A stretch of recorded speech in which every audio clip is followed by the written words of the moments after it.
Quand vous entendez que le Burkina Faso est le premier investisseur direct étranger en Côte d'Ivoire, ça vous fait quoi? Vous savez, qu'est-ce qu'on appelle investissement? C'est matérialisé sur quelle base? Moi, ça peut être une communication politique.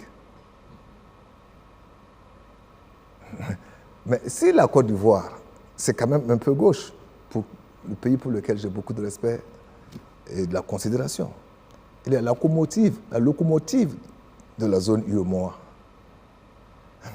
Et que le troisième pays de la zone UEMOA vient devenir le premier investisseur, allez-y vous poser la question.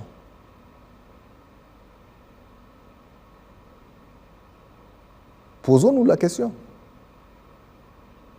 Combien d'industries sont aujourd'hui construites par des Burkinabés en Côte d'Ivoire?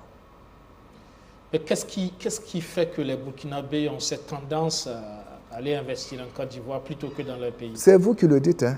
Moi, je n'ai pas vu, je ne connais pas, et je pense que... Ah, vous n'y croyez pas à cette dynamique-là? Non, je ne suis pas Dieu pour juger les hommes. Je ne peux pas mesurer aujourd'hui ce qu'on dit, le matérialiser visuellement, le matérialiser sur document. Ça peut être une communication. Prenez par exemple dans l'immobilier, beaucoup de Burkinabés aujourd'hui sont en Côte d'Ivoire. Vous prenez un pays comme le Togo, de plus en plus aussi de Burkinabés. C'est comme si on vous disait que les Chinois, c'est comme si on vous disait que les Chinois et les Marocains investissent au Burkina et les Turcs. C'est une logique, non? Donc il y a quelques années, on disait que c'était le Maroc qui était le premier investisseur de la Côte d'Ivoire. Bien sûr. Mais on a vu dans quoi? Dans la banque, dans l'assurance, dans certains métiers. Ça a été prouvé. Vous savez, moi, je ne rentre pas dans la guerre de communication. Je me mets au-dessus de certaines choses. Pour vous, ce n'est pas avéré? Si c'est avéré, c'est bien.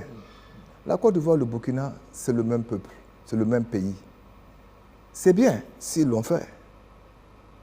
S'ils l'ont fait, c'est bien. Maintenant, si moi, je n'ai pas vu, je ne peux pas juger.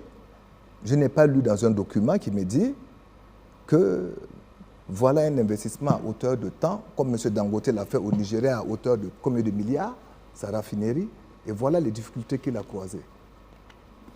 Le Burkina, on ne peut pas me dire, voilà. C'est de la communication.